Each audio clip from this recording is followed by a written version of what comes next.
sociedad experta y seria nos pone frente a la realidad de que los norteamericanos estamos emocionalmente fatigados, físicamente exhaustos y espiritualmente derrotados. La razón: el estrés. Los días son muy largos, las noches son muy cortas, y nos sentimos como en una competencia ratonil. Hay tanto por hacer y muy poco tiempo para hacerlo. Pero gracias a Dios hay esperanza. Y esa esperanza está aquí, en las páginas de la Biblia. Isaías, el príncipe de los profetas, bañó su pluma en dorada gloria para escribir las palabras del verso 28, que lo comienza con una pregunta. ¿No has sabido? ¿No has oído que el Dios eterno es Jehová, el cual creó los confines de la tierra? No desfallece ni se fatiga con cansancio, y su entendimiento no hay quien lo alcance. ¿Qué es lo que está diciendo el profeta aquí? Está diciendo que Dios nunca se cansa, ni se queda perplejo, ni tira la toalla. Ahora miremos la promesa que encontramos en el verso 29. Él da fuerza al cansado y multiplica las fuerzas al que no tiene ninguna. Los muchachos se fatigan y se cansan.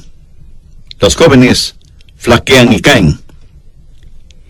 El hecho de que usted sea joven no significa que es inmune al estrés. Y el verso 31 dice: pero los que esperan a Jehová tendrán nuevas fuerzas, levantarán alas como las águilas, correrán y no se cansarán, caminarán y no se fatigarán. Bien, pensemos en el problema del estrés, y eso lo encontramos en Isaías 40, los versos 28 y 29. En estos versículos se menciona a dos clases de personas. Por supuesto, la una es Dios Todopoderoso, el omnipotente, omnisciente y soberano Dios. Se le llama el Dios eterno, el creador de los confines de la tierra. No hay ninguno otro como Él. La otra persona somos todos nosotros. Estamos retratados en el verso 29. Él da esfuerzo al cansado y multiplica las fuerzas al que no tiene ningunas. Recuerde que estamos hablando del estrés. Ahora, ¿qué es el estrés? Estrés es el vacío que existe entre las demandas que ponen sobre nosotros y nuestra habilidad para cumplir con esas demandas. La diferencia entre esas demandas y nuestra habilidad es lo que se llama el factor estrés. En un lado tenemos las responsabilidades, las necesidades, las demandas y las oportunidades de la vida. En el otro lado tenemos todas las cosas que queremos hacer, deseamos hacer, tendremos que hacer y debemos hacer. Pero en otro lado tenemos todas las cosas de las cuales estamos muy conscientes hoy.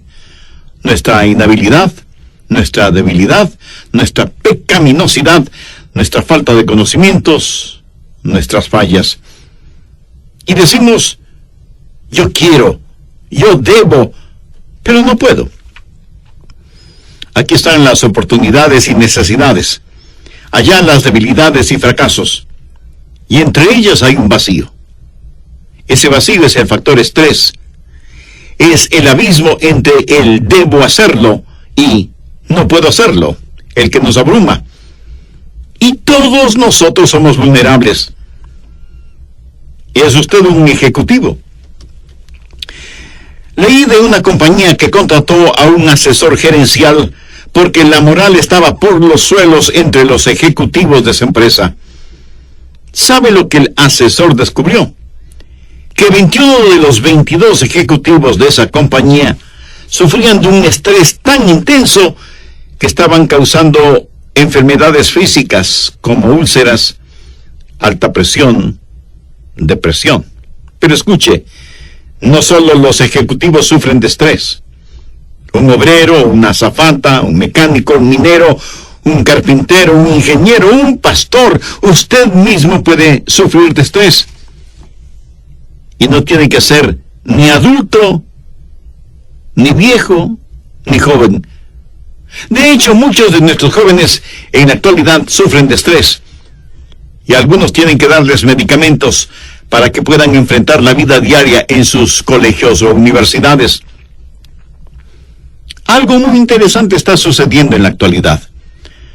Cuando el último de los hijos abandona el hogar porque fue a estudiar a otra parte, o consiguió trabajo en otro lugar, o formó su propio hogar, los padres hablan del síndrome del nido vacío. Ahora, en cambio, y con inquietante frecuencia, se habla del nido reacolchonado. Muchos jóvenes adultos que se fueron para enfrentar la vida no han podido soportar tanta presión y han regresado al hogar.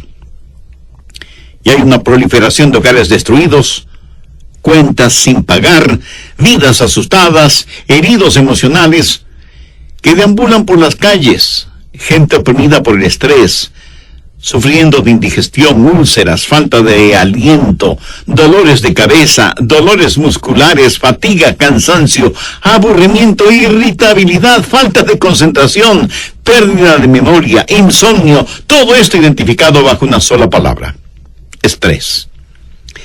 Déjeme compartir con usted otro dato estadístico, sorprendente. No sé si es absolutamente cierto, pero si lo es inquietante. Del 75 al 90% de todas las visitas hechas a doctores de cuidados primarios el año pasado fueron por enfermedades relacionadas con el estrés. La gente solía ir a los gimnasios no para hacer físico-culturismo, sino primordialmente para bajar de peso. Ahora, los que administran estos negocios dicen que sus clientes van para ver si por medio del ejercicio pueden eliminar el estrés. El estrés es la razón por la que mucha gente se involucra en el yoga, escucha música de la nueva era y en toda clase de cosas negativas. Y cuando una persona padece de estrés, no puede gozar de la vida y es especialmente vulnerable a los ataques de Satanás. En el capítulo 25 del libro de Deuteronomio leemos que hubo un rey llamado Amalek, quien atacó la retaguardia del pueblo de Israel cuando estaba cruzando el desierto.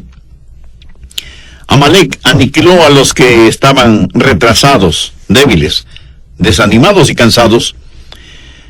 Cuando usted está estresado, tendrá horrendos argumentos en su casa por la más mínima cosa. Lo más insignificante será motivo para argüir. Las irritaciones se irán acumulando cuando está bajo estrés. Y eso, amiga, amigo, no es ficción, es la realidad. Pero deseo que vean no solo el problema del estrés, sino también la provisión de suficiencia. Quiero que sepa que Dios no le ha dejado sin su ayuda. Veamos lo que dice Isaías 40:31. Pero los que esperan a Jehová tendrán nuevas fuerzas, levantarán alas como las águilas, correrán y no se cansarán, caminarán y no se fatigarán. Esta es una hermosa promesa. Por favor, escúcheme atentamente. No es un pecado el padecer de estrés, pero sí es un pecado el no utilizar la ayuda que está completamente disponible para usted.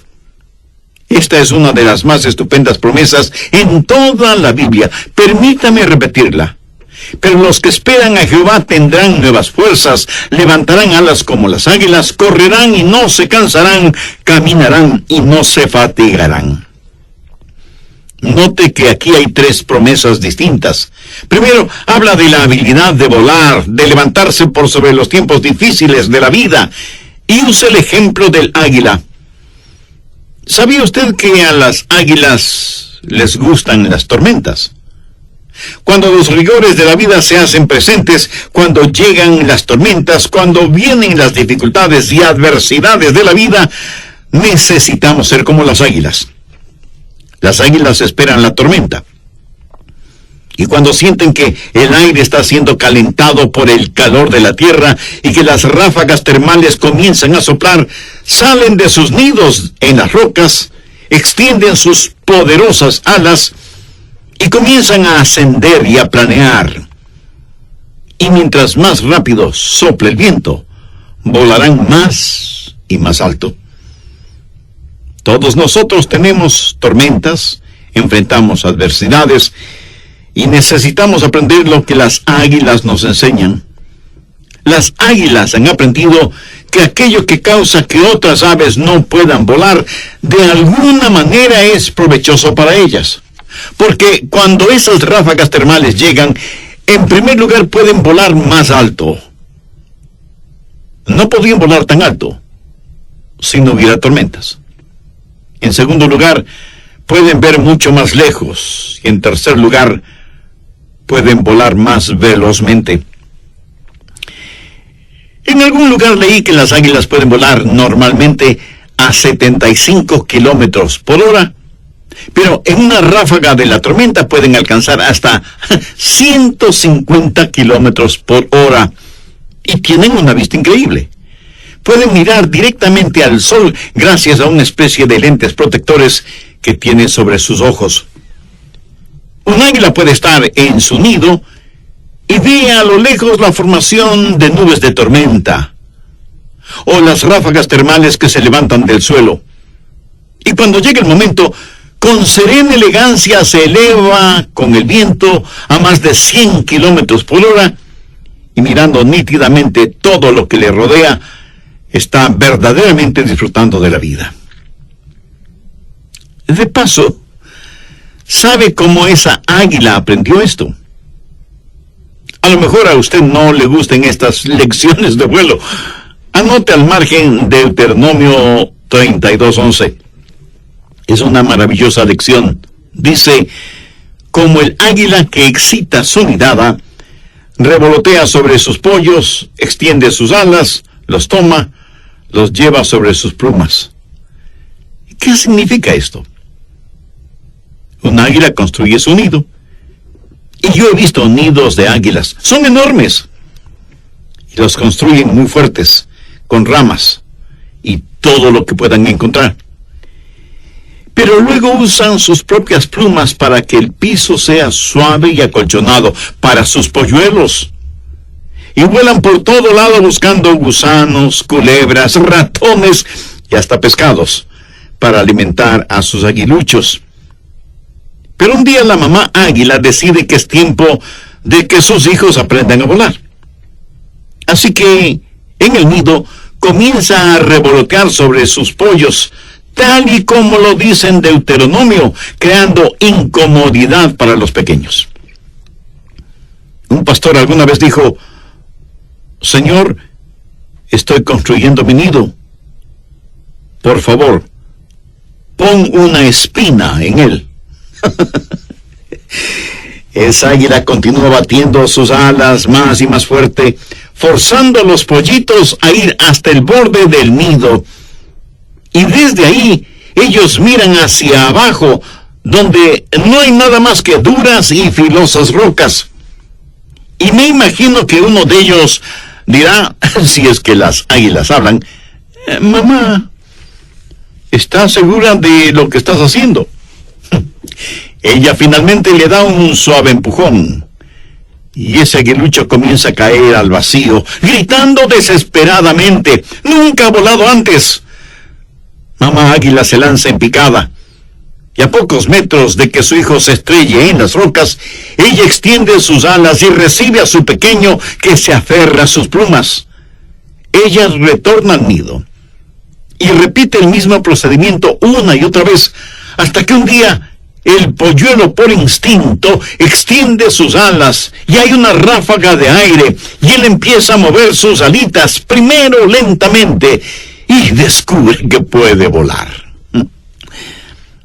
Muchos de nosotros a veces pensamos que Dios es cruel, cuando en verdad Él es bondadoso.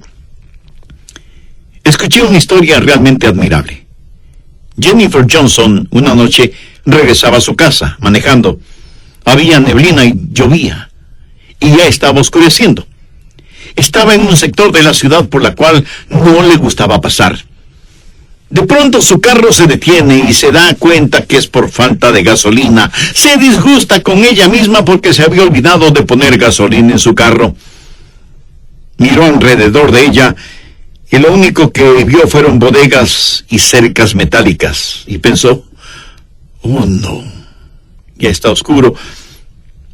¿Habrá algún restaurante o farmacia por aquí cerca? No había nada. De hecho, casi no había luces en la calle, y se consoló pensando, bueno, en algún momento asomará un carro de la policía. Y comenzó a orar para que Dios le ayudara. De pronto sus temores tomaron forma. Vio venir por la mitad de la calle a un hombre corpulento, dirigiéndose hacia ella. Y ella dijo, oh, querido Dios, cuídame, protégeme. Y se deslizó hacia abajo en su asiento con la esperanza de que el hombre no la viera. Pero él vino directamente al carro, miró y comenzó a golpear suavemente la ventana, haciéndole señas para que bajara el vidrio. Ella le gritó, ¡aléjese de mí, aléjese de mí! Parecía que él estaba diciendo algo, pero no podía escucharle, porque estaba gritando desesperadamente. Y entonces se le ocurrió hacer sonar el pito o la bocina de su carro. Y ahí estuvo pitando y gritando por un largo rato. Después de algunos minutos, el hombre dio media vuelta y se fue. Y ella suspiró diciendo, gracias, Señor. Pero momentos más tarde, vio venir nuevamente al hombre, pero esta vez traía una barra de hierro en sus manos. Se acercó al carro y dijo algo. Ella gritó y volvió a hacer sonar el pito. Él rompió la ventana con la barra de hierro, metió su mano y quitó el seguro de la puerta. Ella se deslizó hacia el otro lado del asiento, pero él estiró su brazo, la agarró y empezó a sacarla del carro. Ella le dio una patada en la cara y él comenzó a sangrar por la nariz, pero la sacó del carro. La alejó unos cuantos metros de ahí y la soltó. Ella se quedó sorprendida, no sabiendo qué hacer, pero lista para pelear. De pronto escuchó un ruido y vio una luz. El piso en donde ella estaba comenzó a temblar, y vio que un tren venía a toda velocidad hacia su carro, destrozándolo por completo.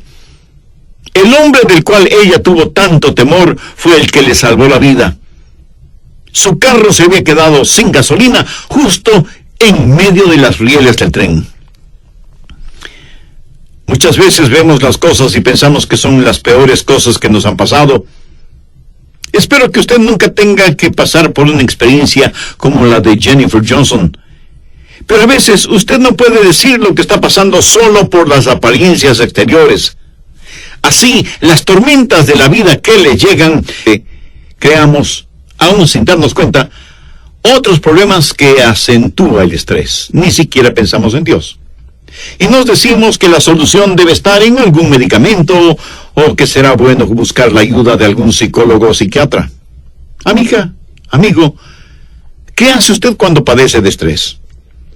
¿Es Dios su primera opción? ¿O es la última? ¿Ha aprendido usted a esperar en Dios? Cuando esperamos en Jehová, seremos capaces de volar, a pesar de los rigores de la vida. Pero no solo seremos capaces de volar, sino que seremos capaces de correr sin cansarnos. En el capítulo 8 del libro de los Hechos, leemos la historia de Felipe y el etíope eunuco. Este eunuco necesitaba del Señor. Dios le ordenó a Felipe que se acercara al carro de este funcionario de la reina de Candace. Y me imagino que Felipe algo habrá tenido que correr para alcanzar y subirse al carro. Dios le dio a Felipe una oportunidad sobre ruedas. Hay los rigores de la vida y hay la vertiginosidad de la vida. Y necesitamos ser como atletas en competencia para hacer lo que tenemos que hacer. Alguien dijo, en alguna parte de África hay una gacela que al levantarse por la mañana se dice, si no puedo correr más rápido que león, terminaré en su estómago. Y en ese mismo lugar del África hay un león que piensa, si no puedo correr más rápido que la gacela más lenta, me moriré de hambre. Así que tanto la gacela como el león se despiertan corriendo. Creo que a veces nos sentimos de la misma manera. Nos despertamos corriendo porque Satanás, el león rugiente, acecha en nuestro sendero. ¿De dónde vamos a obtener la fortaleza para volar como águilas? ¿De dónde obtendremos fuerza para correr frente a los rigores de la vida? Bien, veamos nuevamente lo que nos dice el profeta Isaías. Pero los que esperan a Jehová tendrán nuevas fuerzas, levantarán alas como las águilas, correrán y no se cansarán, caminarán y no se fatigarán. Dios le dará la fortaleza para caminar en los tiempos rutinarios de la vida. Hay los rigores de la vida y la vertiginosidad de la vida, pero ¿saben dónde la mayoría de nosotros tenemos problemas? En las cosas rutinarias. Quiero decir, cuando llegan las tormentas, las enfrentamos. Cuando llegan las oportunidades, a veces estamos preparados para aprovecharlas, pero son las cosas rutinarias en las que fracasamos. Y no se olvide que son las cosas rutinarias con las que vivimos la mayoría del tiempo. Una cosa es volar como las águilas o surgir como un atleta, pero otra cosa es permanecer en la rutina cotidiana. Y es cierto que servimos a Dios cuando nos elevamos durante los tiempos difíciles o cuando corremos durante los tiempos felices, pero necesitamos caminar día a día en la regular monotonía de lo cotidiano. Y es en esta área de la vida en donde fracasamos. La gran necesidad que yo tengo, y me atrevo a decir que usted también tiene, es la fidelidad diaria en las cosas pequeñas. Caminar sin fatigarse. Los israelitas estaban en un peregrinaje. Dios dijo: como son tus días, así será tu fortaleza. Ellos estaban viajando desde Egipto a Canaán. No había trenes, ni buses, ni aviones, ni automóviles, ni cosas por el estilo. Pero tenían camellos y burros, aunque no demasiados. ¿Cómo viajaron los israelitas desde Egipto a Canaán? Caminando. A pie. Un paso a la vez. Había ríos, valles, montañas, dificultades geográficas, animales salvajes, toda clase de peligros, pero ellos tuvieron que caminar durante el día y muchas veces durante la noche. Caminar y caminar. La epístola a los Efesios habla de los lugares celestiales, pero por lo menos 7 veces menciona que la vida cristiana es un caminar diario. ¿Sabe usted lo que es la victoria? Algunos me dirán: pastor, para usted victoria es cuando predica y la gente se salva. Otro dirá: victoria es cuando tenemos una gran campaña para alcanzar alguna meta. Siento desilusionarles, eso no es victoria. Permítame decirle lo que personalmente considero que es victoria. Es el desayunar juntos como familia. Es vestir y preparar a los hijos para que vayan a la escuela. Es tener salud para ir al trabajo. Es limpiar la casa, aunque no esperemos visitas. Es el estudio bíblico diario y el tiempo devocional y el tiempo de oración. Victoria es el ser dulce con su cónyuge, cariñoso con los hijos, servicial con el prójimo. Victoria es ser la misma persona en la casa, en la oficina o en la calle, en días buenos o malos, fríos o calurosos, con lluvia o con sol. Así es la vida cristiana cotidiana. Déjeme compartir con usted un secreto a voces. Si usted es un genuino cristiano en su hogar, puede serlo en cualquier lugar. Pero si usted no es un genuino cristiano en su hogar, usted fracasará en cualquier otro lugar como cristiano. Y no faltará quien pregunte: entonces, ¿qué hace Dios por nosotros? Bueno, en tiempos de adversidad nos ayuda a levantarnos como águilas. En tiempos de oportunidad nos ayuda a correr como atletas. Pero en tiempos de necesidad tenemos que ir día a día.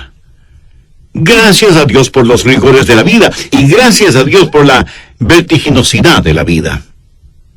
Pero amigo, no se olvide de la rutina de la vida. Las cosas diarias de la vida que necesitamos aprender y cómo obtener la victoria sobre el factor estrés. Necesitamos aprender a tener aguante, resistencia. Leí de un caracol que comenzó a subir por un árbol de manzanas. Y usted sabe que los caracoles se mueven muy lentamente. De entre la corteza del árbol salió un gusano que le dijo al caracol: no necesitas subir más, aún no hay manzanas. Y el caracol le respondió: para cuando llegue allá arriba, seguro que las habrá. Mi amigo, nadie puede dar más que un paso a la vez, día a día. Manténgase caminando. Bien, he hablado acerca del problema y de la provisión. Permítame ahora enfocar el asunto de la promesa, porque entenderla es elemental en este asunto, ya que habrá alguno que me diga: bueno, pastor, eso no me dará ningún resultado. Amigo, espere un instante antes de decir eso. ¿Cuál es la promesa? Isaías 40:31. Pero los que esperan a Jehová tendrán nuevas fuerzas. Y esta promesa tiene una provisión. Usted debe esperar a Jehová para que su fuerza se renueve. La palabra renovar en hebreo es la palabra chalaf, y literalmente significa cambiar o intercambiar. La vida cristiana no es solo una vida cambiada, es también una vida intercambiada. Quiero decir que le entregamos a Él nuestra debilidad y Él nos da su fortaleza. Esa es la razón por la que en Efesios 6:10 leemos: por lo demás, hermanos míos, fortaleceos en el Señor y en el poder de su fuerza. Y el apóstol Pablo en Gálatas 2:20 dice: con Cristo estoy juntamente crucificado, y ya no vivo yo, mas vive Cristo en mí. ¿Lo ve? Es una vida intercambiada. Ahora, ¿cómo sucede esto? Bueno, la palabra de Dios lo explica claramente. Para que este intercambio suceda, tenemos que esperar a Dios. Y no faltará quien me pregunte: pastor, ¿qué significa eso? Déjeme aclarar esto en su mente de una vez por todas. Esperar no significa simplemente el estar sentado sin hacer nada. En épocas pasadas, cuando un joven estaba enamorado y quería que determinada jovencita fuera su novia, ¿sabe lo que hacía? Tenía que esperar. Pero esto no quería decir que él no hiciera absolutamente nada. Por el contrario, él estaba haciendo todo lo humanamente posible por lograr que esa muchacha aceptara. No tiene ninguna importancia. Esperar en el Señor significa primero que usted tiene un deseo por Él. Usted anhela tenerlo. Veamos lo que dice el Salmo 62:1. En Dios solamente está callada mi alma. De Él viene mi salvación. El rey David escribió esto en un tiempo de estrés y de angustia. Y él sabía que solo Dios podía satisfacer sus más profundas necesidades. ¿Siente usted de la misma manera? Quiero decir, ¿está usted esperando por Dios? Está diciendo: Dios, anhelo fervientemente tenerte. Ahora, si usted busca alivio sin anhelar a Dios, está en un callejón sin salida. Segundo, no solo significa que usted anhela tenerlo, sino también que desea escucharle. Busque Proverbios 8:34. Bienaventurado el hombre que me escucha, velando a mis puertas cada día, aguardando a los postes de mis puertas. ¿Qué significa ese versículo? Aquí está una persona que le dice a Dios: Dios, espero que vengas a esta puerta pronto, porque quiero escuchar las instrucciones que tienes para mí. Estoy esperando aquí, Señor, para que me hables. ¿Sabe de lo que este proverbio está hablando? Habla de un tiempo de quietud, de su tiempo a solas con Dios, de estar, por así decirlo, diariamente a sus puertas. Bienaventurado el hombre que me escucha, velando a mis puertas cada día, aguardando los postes de mis puertas. ¿Hace usted eso? Si no lo hace, no me diga que esto no le da resultado. Usted tiene que saber esperar en el Señor. Eso significa anhelar tenerlo. Eso quiere decir estar deseoso de escuchar su voz para obedecerla. ¿Ha conseguido Dios su atención? Leí una historia muy interesante relacionada con el tiempo de la Gran Depresión. De paso, le diré que yo nací en medio de la Gran Depresión, cuando era muy difícil el conseguir trabajo, cualquier clase de trabajo. Un hombre que era telegrafista vio el anuncio del trabajo que él sabía hacerlo. Muy emocionado se fue para solicitar ese trabajo. Cuando llegó al lugar, la sala de espera estaba completamente llena de personas que deseaban ser entrevistadas para ese trabajo. Él pensó que no tendría ninguna oportunidad porque muchos habían llegado antes que él, pero de todas maneras se sentó a esperar. Después de un rato, él escuchó suaves golpecitos en la puerta de una oficina. Puso mucha atención a esos insistentes golpecitos. Después de un minuto se levantó y entró en la oficina de donde provenían los golpes. Dijo algunas palabras y cuando salió tenía una gran sonrisa en su rostro y dijo: «Conseguí el trabajo». Los demás quedaron asombrados. «¿Cómo que conseguiste el trabajo? Nosotros estuvimos antes que tú». Y él les dijo: «Oh, yo estuve escuchando unos golpecitos en esa puerta. Eran letras en código Morse que decían: si usted puede entender estos golpecitos, el trabajo es suyo. Entre de inmediato en esta oficina». Excelente. En medio de la bulla de las voces de los demás, él estuvo escuchando, estuvo en sintonía con lo insólito, lo inesperado. Así hay personas que están en sintonía con Dios, mientras otras no lo están. ¿Qué significa esperar en Dios? Significa anhelar tenerlo, desear escuchar su voz, pero también significa algo más, significa contemplarle, mirarle. El Salmo 104:27 dice: «Todos ellos esperan en ti, porque les das su comida a su tiempo». Aquí habla acerca de los animales.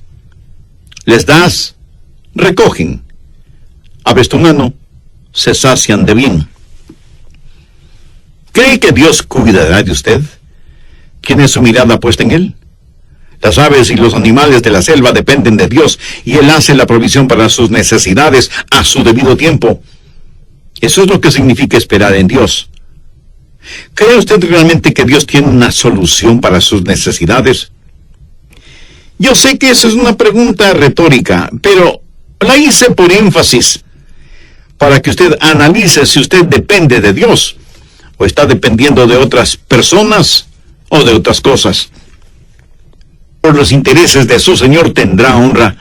¿Quiere que Dios le dé fuerzas para poder volar como las águilas? ¿Desea que Dios cambie la debilidad suya por fortaleza de Él, para que pueda correr como un atleta? ¿Quiere que Dios penetre en usted con su poder para que día tras día tras día usted pueda caminar sin fatigarse? Ahora permítame hacer una pregunta muy importante. ¿Por qué Dios debería darle más fortaleza si lo que usted va a hacer es servir al diablo? El esperar en el Señor significa anhelarle a Él, escucharle a Él, mirarle a Él y vivir para Él. Basado en la palabra de Dios, le puedo asegurar que si usted espera en Dios, Él renovará sus fuerzas. Y ese vacío que usted siente ahí, o sea, todas las cosas que debe hacer, y todas sus debilidades, frustraciones e inhabilidades, por acá, ese vacío será removido cuando Dios llene su nada con su todo y le inyecte la fuerza para que aprenda a esperar en Él. Y por favor, no diga que eso no da resultado si es que no lo ha tratado todavía. No diga que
esto no sirve, porque si lo dice, sabe lo que está haciendo.